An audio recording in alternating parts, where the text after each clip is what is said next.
Heroine రాశి ఖన్నా అయితే చూడడానికి చాలా బాగున్నారు. అలా ఇవాళ డిన్నర్ అయిపోయాక ఖాళీగా ఉన్నాం, ఎక్కడికైనా వెళ్దామని ఫోన్పే ఓపెన్ చేసి చూసుకున్నాం. తీరా చూస్తే అక్కడ పైసలు లేవు.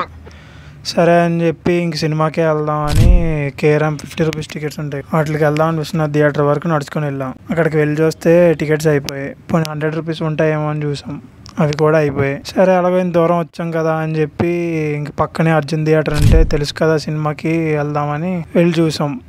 అక్కడ 100 రూపీస్ టికెట్స్ ఉన్నాయి. సరే అని చెప్పి టికెట్స్ తీసుకొని థియేటర్ లోపలికి వెళ్ళిపోయాం. సినిమా అయితే ఓకే, బాగానే ఉంది. కొంతమందికి ఎక్కుతుంది, కొంతమందికి ఎక్కకపోవచ్చు.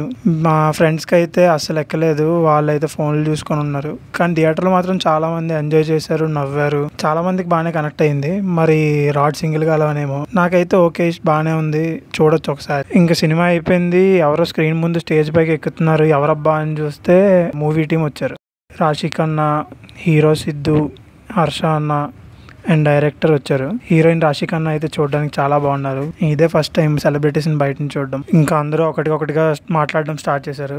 ఫస్ట్ హర్ష అన్న మాట్లాడాడు, తర్వాత అలా హీరోయిన్తో మాట్లాడించాడు. హీరోయిన్ అయితే చాలా సిగ్గుపడ్డారు అందరి రెస్పాన్స్ చూసి. ఇంకా సిద్ధు అన్న మాట్లాడాడు, డైలాగ్ ఒకటి చెప్పాడు, అంతా అయిపోయింది. సర్లే ఇలా అనుకోకుండా కేరామ్కి వెళ్దామని థియేటర్కి వచ్చాము, మూవీ టీం వస్తారని ఎక్స్పెక్ట్ చేయలేదు. ఫైనల్గా మూవీ టీం అందరూ మాట్లాడేసి వెళ్ళిపోయారు. మేము కూడా కొంతసేపటి తర్వాత బయటకు వచ్చి ఇంకా రూమ్కి నడుచుకొని వెళ్ళిపోయాం. అలా అయిందనమాట నిన్న.